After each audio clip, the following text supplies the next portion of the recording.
देखिए आज जो हम सीटेट में जो हिंदी के 30 क्वेश्चन आते हैं, उस 30 क्वेश्चन में से एक सबसे पहले जो एक पैरा दिया होता है, इसमें से 9 क्वेश्चन आते हैं और 6 क्वेश्चन जो आपकी पोएम होती है, पोएम में से 6 क्वेश्चन करने होते हैं, यानी 15 क्वेश्चन ये आपके हिंदी में से आते हैं और 15 ही क्वेश्चन जो आपके जो होते हैं पेडागोजी के होते हैं।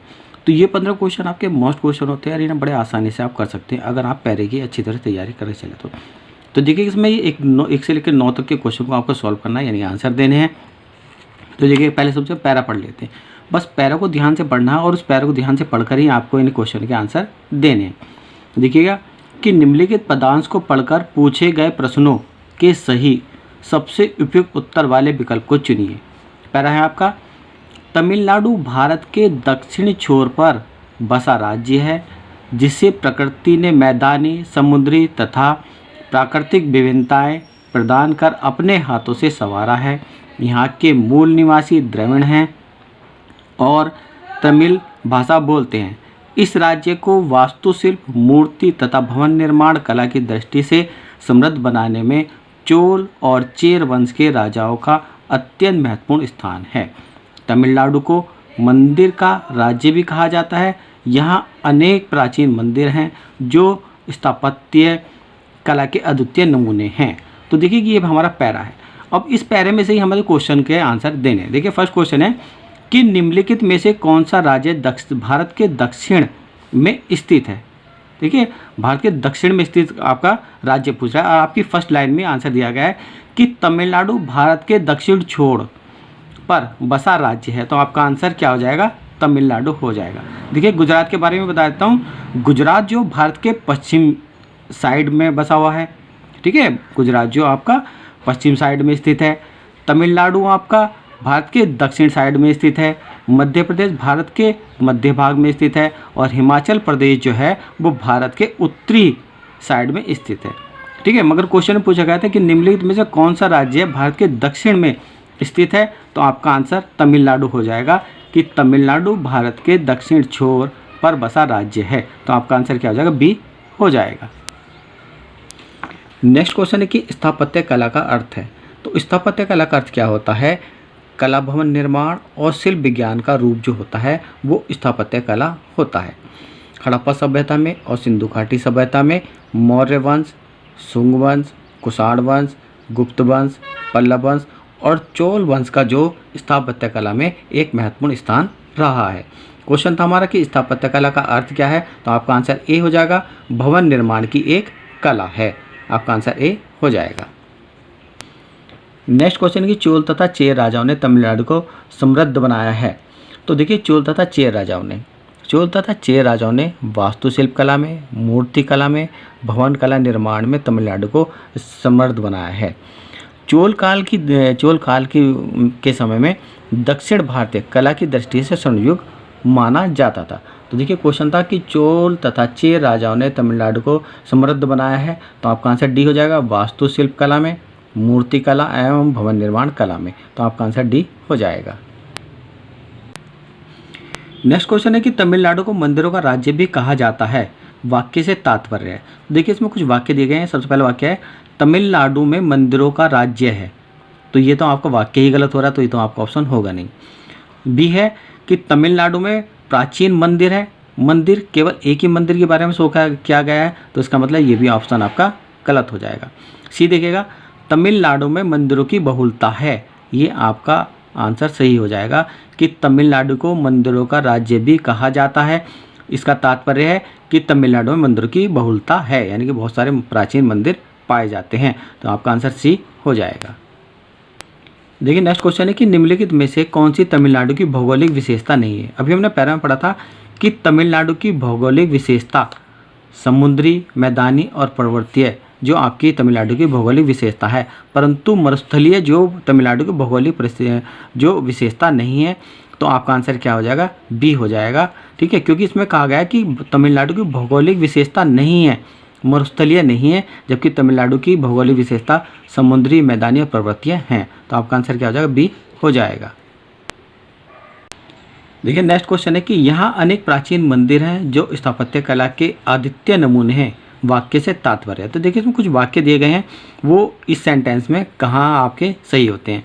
तो फर्स्ट है कि यहाँ अनेक प्राचीन मंदिर हैं जो भवन निर्माण के बेजोड़ उदाहरण हैं। यहाँ यानी कि तमिलनाडु में। तो ये आपका ऑप्शन सही हो सकता है, मगर फिर भी हम और चेक कर लेते हैं। बी कि यहाँ अनेक प्राचीन मंदिर है जिनकी भवन निर्माण कला अन्य क्षेत्रों के मंदिरों से मिलती जुलती है। यह आपका ऑप्शन गलत है। ठीक है। सी देखिएगा कि यहाँ अनेक प्राचीन मंदिर है जिनका निर्माण वहाँ के राजाओं ने कराया था। ये भी ऑप्शन आपका गलत है। डी देखिएगा कि यहाँ अनेक प्राचीन मंदिर है जिनकी मूर्तियाँ बेजोड़ हैं। ये भी ऑप्शन आपका गलत है। तो इसका मतलब आपका आंसर ए सही हो जाएगा कि यहाँ अनेक प्राचीन मंदिर हैं जो स्थापत्य कला के अद्वितीय नमूने हैं, यानी कि तमिलनाडु में अनेक प्राचीन मंदिर हैं जो भवन निर्माण के बेजोड़ उदाहरण हैं। तो आपका ऑप्शन क्या हो जाएगा? ए हो जाएगा। देखिए नेक्स्ट क्वेश्चन संधि विच्छेद दिया गया है। संधि विच्छेद है कि अत्यंत का संधि विच्छेद क्या होगा? तो अत्यंत का संधि विच्छेद जो होगा वो अति प्लस अंत होगा। और अत्यंत जो आपकी संधि है वो आपकी यड़ संधि है। ठीक है। अत्यंत जो है आपकी वो यड़ संधि है। ठीक है। और यड़ संधि में जो आपका य, र और व इन अक्षरों का प्रभाव बनता है। ठीक है। अगर आपके देखिएगा पहले पद के अंत में, यानी कि पहले शब्द के अंत में छोटी ई, ठीक है, आपकी छोटी ई या बड़ी ई आए और उसके बाद में कोई दूसरा स्वर आ जाता है तो यहाँ पर आपका क्या बन जाएगा? यह बन जाता है। ठीक है। और अगर आपके पहले पद के अंत में जो स्वर जो आपका छोटा ऊ या बड़ा ऊ आए तो ऐसी कंडीशन में और उसके बाद में कोई दूसरा स्वर आता है तो वहाँ आपका क्या बन जाता है? वह बन जाता है। ठीक है। और अगर आपका पहले पद के अंत में जो आपका री दे रखा हो तो उसका वहाँ आपका र बन जाता है। ठीक है। तो ये आपकी अत्यंत यानी कि अत्यंत जो संधि विच्छेद है का विच्छेद जो है वो अति प्लस अंत होगा और ये यड़ संधि है। और यड़ संधि में आपका क्या होता है? य, र और व का प्रभाव होता है। मैंने अभी बताया कि अगर प्रथम पद के अंत में या प्रथम शब्द के अंत में छोटी ई या बड़ी ई के बाद इसके दूसरे पद के शुरू पहला पद जो होगा वो कोई सा भी स्वर आए तो उसका क्या बन जाएगा? यह बन जाएगा। और अगर पहले शब्द के अंत की में जो स्वर छोटा ऊ या बड़ा ऊ आए और उसके बाद में कोई सा स्वर आता है, ठीक है, तो आपका क्या हो जाता है? वह बन जाता है। और अगर पहले शब्द के अंत में री हो तो उसका र बन जाएगा। तो इसलिए इसका आपका आंसर क्या हो जाएगा? अति प्लस अंत आपका आंसर क्या हो जाएगा? सी हो जाएगा। नेक्स्ट क्वेश्चन कि आदित्य का समानार्थी शब्द नहीं है।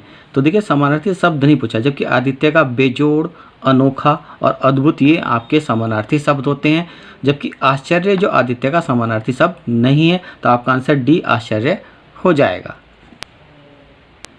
देखिएगा अब जो आपके 10 से 15 तक के क्वेश्चन जो आपके इस तरह की एक पोएम आएगी, ठीक है, उस पोएम में से आपको क्वेश्चन छांटने पड़ेंगे। तो देखिएगा क्वेश्चन में दिया गया है कि निम्नलिखित काव्यांश को पढ़कर पूछे गए प्रश्नों के सही सबसे उपयुक्त उत्तर वाले विकल्प को चुनिए।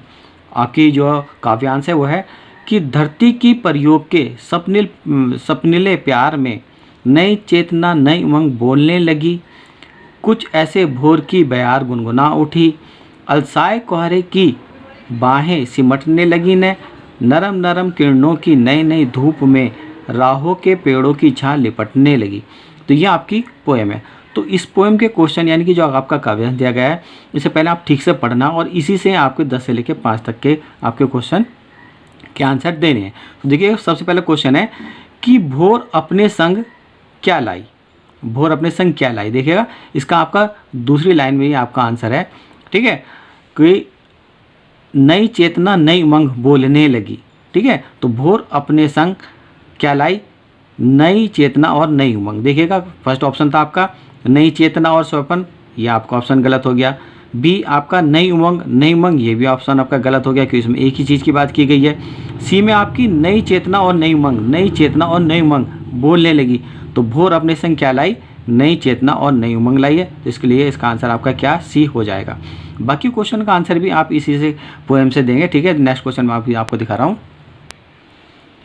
नेक्स्ट क्वेश्चन है कि पेड़ों की छां लिपटने लगी पंक्ति की ओर संकेत करती है।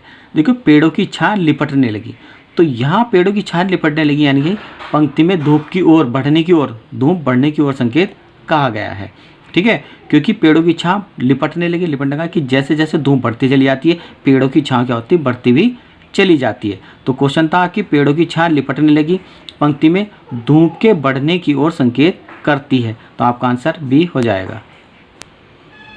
देखिए नेक्स्ट क्वेश्चन है कि नरम किरणों से तात्पर्य है। तो नरम किरणों से तात्पर्य क्या होता है? देखिए इस तरह के क्वेश्चन को आपके ऑप्शन बहुत ध्यान से पढ़ने हैं और तभी आपको इसका आंसर देना है। देखिए पहला ऑप्शन है आपका कि सूरज की किरणें धूप में नहा ली हैं, सूरज की किरणों से धूप बनती है। तो ये ऑप्शन आपका वैसे ही गलत हो चुका है। बी, सूरज की किरणें नरम पड़ रही हैं। तो सूरज की किरणें नरम पड़ रही हैं, सूरज की किरणें नरम पड़ती हैं, मगर हमारी पोएम में जो सूरज के निकलने यानी कि उगने की बात कही गई है। तो जब सूरज हमारा उगा होता है यानी कि जब उग रहा होता है तभी सूरज की किरणें नरम होती हैं, कोमल होती हैं। ठीक है, तो क्वेश्चन था कि नरम किरणों से तात्पर्य है। तो आपका आंसर, इसका सही आंसर आपका डी हो जाएगा कि सूरज अभी अभी उगा है, क्योंकि जैसे ही सूरज अभी अभी उगता है यानी कि सुबह सुबह उगता है तो उसकी किरणें क्या होती हैं, नरम होती हैं। तो इसलिए इसका आंसर क्या हो जाएगा, डी हो जाएगा। नेक्स्ट क्वेश्चन कि कोहरे की बाहें सिमटने लगी से तात्पर्य। देखिएगा इसमें भी एक वाक्य दिए गए हैं, मैं फिर कह रहा हूँ कि वाक्यों को ठीक से पढ़कर ही आपको आंसर देना। देखिएगा कोहरे की बाहें सिमटने लगी हैं से तात्पर्य, क्वेश्चन ए है कि कोहरा छटने लगा है। ठीक है, ये सही है। बी, कोहरे की बाहें छोटी होने लगी है, ये छोटी होने लगी, ये तो ऑप्शन वैसे ही गलत हो गया आपका। सी, कोहरा समाप्त हो गया। जब कोहरा समाप्त हो गया है तो ये भी ऑप्शन आपका गलत हो जाएगा, क्योंकि इसमें सिमटने लगी हैं यानी कि धीरे धीरे कम हो रही हैं, तो ये ऑप्शन होना चाहिए। इसमें कहा गया है कि कोहरा समाप्त हो गया, तो ये भी ऑप्शन आपका गलत हो गया। डी है कि तेज़ धूप निकल आई है। कभी कभी आपने देखा होगा कि धूप भी निकलती रहती है और कोहरा भी निकलता रहता है। ठीक है, तो ये भी ऑप्शन आपका गलत हो गया। तो इसका सही ऑप्शन होगा कि कोहरे की बाहें सिमटने लगी हैं से तात्पर्य कोहरा छटने लगा है यानी कि धीरे धीरे कम होने लगा है। तो इसलिए इसका आंसर क्या हो जाएगा, ए हो जाएगा कि कोहरे की बाहें सिमटने लगी से तात्पर्य कोहरा छटने लगा है। आंसर आपका ए हो जाएगा। देखिए नेक्स्ट क्वेश्चन है कि भोर की ब्यार गुनगुना उठी है, पंक्ति में अलंकार है। देखिए इसमें अलंकार पूछा गया है। तो देखिए भोर की ब्यार गुनगुना उठी में पंक्ति जो अलंकार है वो आपका मानवीयकरण अलंकार है। मानवीयकरण अलंकार में क्या होता है कि वहाँ पर अचेतन वस्तु की जीवित वस्तु से क्या समानता दिखाई जाती है, वहाँ पर आपका मानवीयकरण अलंकार होता है। अब देखिए इसमें भोर की ब्यार क्या होता है कि जब सूरज निकल रहा होता है तो उसकी सूरज की जो किरणें होती हैं वो गुनगुना उठी हैं। तो सूरज की किरणें आपकी गुनगुनाती देखी है, नहीं देखी होगी, क्योंकि सूरज की किरणें निकलती चली जाती है, वो गुनगुनाती नहीं है। अब गुनगुनाता कौन है, एक जीवित व्यक्ति या जीवित प्राणी ही गुनगुनाता है। तो देखिए सूरज की किरणों की जो तुलना किसी जीवित प्राणी से की गई है। तो जहाँ पर अजीवित वस्तु की जीवित वस्तु से तुलना की जाती है यानी कि अचेतन वस्तु की चेतन वस्तु से तुलना की जाती है, वहाँ पर मानवीयकरण अलंकार होता है। तो इसका आंसर आपका मानवीयकरण अलंकार हो जाएगा। अनुप्रास अलंकार में क्या होता है कि जहाँ पर व्यंजनों की आवृत्ति बार बार होती है वहाँ अनुप्रास अलंकार होता है। रूपक अलंकार, जहाँ उपमा में उपमान की असमानता दिखाई देती है। ठीक है, जहाँ उपमा में उपमान की असमानता दिखाई देती है वहाँ आपका रूपक अलंकार होता है। उपमा अलंकार का अर्थ होता है समानता या तुलना करना। ठीक है, जहाँ पर समानता है तुलना की जाती है। ठीक है, तो मगर क्वेश्चन था कि भोर की ब्यार गुनगुना उठी पंक्ति में अलंकार है, तो आपका मानवीयकरण अलंकार है, क्योंकि यहाँ पर अजीवित वस्तु से यानी अचेतन वस्तु से जीवित वस्तु की तुलना की जा रही है, तो मानवीयकरण अलंकार आपका हो जाएगा। देखिएगा काव्यांश का ये 15वां क्वेश्चन है, लास्ट क्वेश्चन है कि निम्न में से कौन सा शब्द समूह से भिन्न है। तो इसमें देखिए कुछ शब्द दिए गए हैं, कोहरे, किरणें, पेड़ और नई। इसमें अलग कौन सा है वो आपको बताना है। ठीक है, तो देखिए कोहरे और किरणें और पेड़ ये आपके संज्ञा सूचक शब्द हैं। कोहरे, किरणें, पेड़ ये आपके संज्ञा सूचक शब्द हैं, जबकि नई शब्द जो है वो विशेषण शब्द है। तो इसलिए आपका निम्नलिखित में से कौन सा शब्द समूह से भिन्न है, तो आपका आंसर डी हो जाएगा, क्योंकि नई ये आपके विशेषण शब्द है और कोहरे, किरणें, आप, पेड़ और आपके क्या है संज्ञा सूचक शब्द है। तो आपका आंसर डी हो जाएगा। तो देखिएगा ये क्वेश्चन जो 15 क्वेश्चन जो आपके आते हैं वो हिंदी के आते हैं। इसके बाद जो क्वेश्चन आते हैं वो आपके हिंदी पेडागोजी के आते हैं। ठीक है, तो इन क्वेश्चन को जो आपके पैराग्राफ में से और काव्यांश में से ये 15 क्वेश्चन अगर आप कंप्लीट कर लेते हैं तो आपके 15 क्वेश्चन आपके पक्के हो जाते हैं। तो अगर आपको मेरी वीडियो अच्छी लगी तो मेरी वीडियो को लाइक कीजिएगा और मेरे चैनल को सब्सक्राइब जरूर कीजिएगा।